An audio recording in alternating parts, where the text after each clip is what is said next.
Over the past 10 years, the Joint Chiropractic has flourished. Today, over 600 franchises are spread throughout the world. That's more locations than the other top 10 chiropractic franchises combined. On average, a new joint opens every 48 hours, which is wild. And collectively, chiropractic is a $16 billion industry in the United States, yet it's fragmented. Over 95% of chiropractic practices are independent, and the top 3 chains make up only less than 3% of the total market. Now, after an explosive 28% revenue boost in the last year, Joint now has an annual revenue projected to be over $70 million. You might be wondering how the Joint makes money. Well, the margins at the Joint are famously good. Their average profit margin is equivalent to huge companies like Target and Walmart, well over 25%. They achieve these margins through a slick combination of eliminating expenses, maximizing patient flow, and proprietary managed services. The Joint keeps its prices low and has built an entire ecosystem of operations and marketing to help drive patients into their practices. How many patients? Well, last year alone, the Joint franchises adjusted over 1 million people. By offering walk-in services, they don't deal with an estimated 20 to 30% loss on missed appointments. So imagine, for example, that your practice had 0 missed appointments next year. Additionally, they market specifically to people without complex medical and health conditions. Some say this model hurts chiropractic as a whole, while others welcome the convenience and establishment of the first scalable chiropractic brand. Well, the average cost to get a Joint Chiropractic franchise up and running is a cool $250,000. And while at first glance it might seem like a lot more than many chiropractors spend opening their first practice, this sum is far less than nearly any other franchise out there. The layout, square footage, and locations of the Joint are all carefully monitored to ensure the highest chance of profitability. Joint is betting on a future with price-conscious patients looking to stay healthy, as long as it doesn't cost them too much money. Now, the odds of success may be in their favor. The executive leadership team at the Joint has worked at places like McDonald's, Amco, UPS Store, CVS, Walgreens, and United Airlines. This isn't their first rodeo. This team not only helped them get an IPO in 2014, but it's also helped them have the connections to continue to scale. Just last year, JP Morgan put over $7.5 million in capital as post-IPO debt into the Joint, so they are ready to move. Now, if you've never heard of what the Joint is and you're curious about that, the Joint is a franchise of chiropractic clinics, and they're focused on a retail approach to bring convenient and affordable chiropractic care to people all around the globe. All franchises feature a membership-driven model that's walk-in and cash pay based.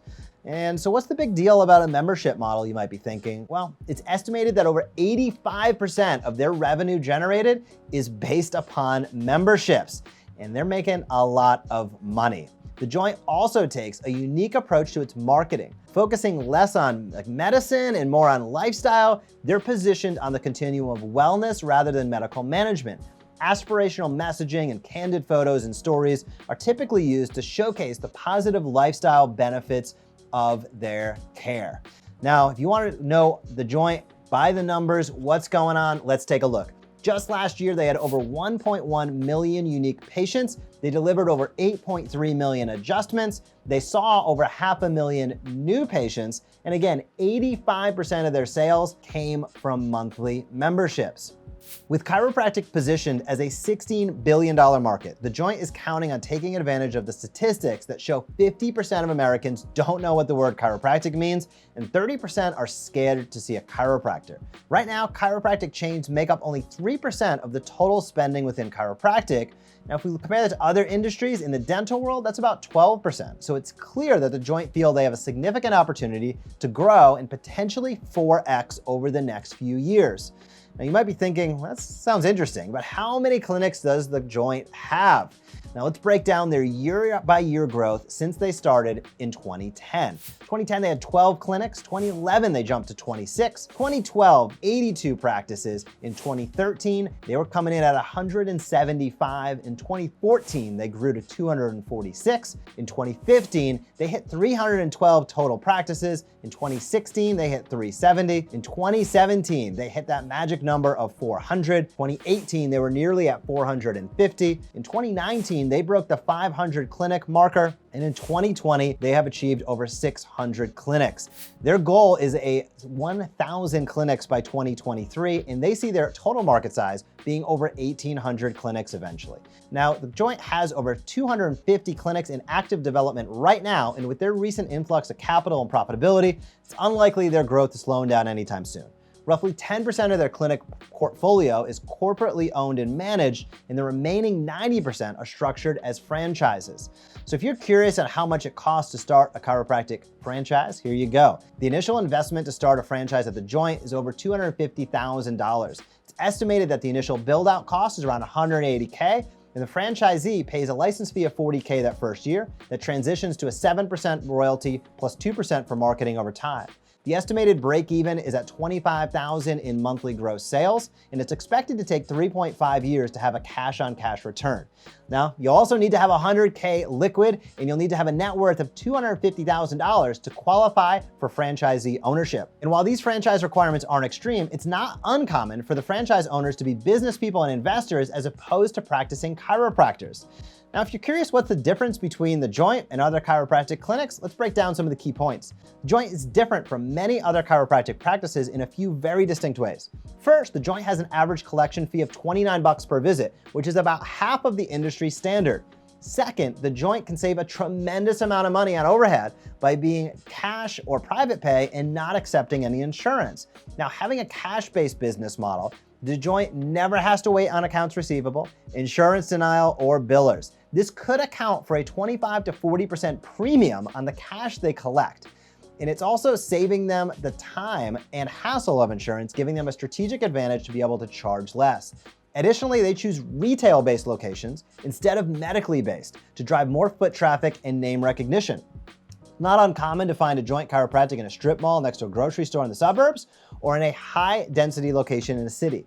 A typical Joint location is about 1,200 square feet, and with a retail build-out, they can save space and cost associated with not having rehab spaces, imaging, or the like. And since the Joint is focused on overall health and wellness as opposed to rehab and complex conditions, they can also put a significant amount more volume of patients through their practice.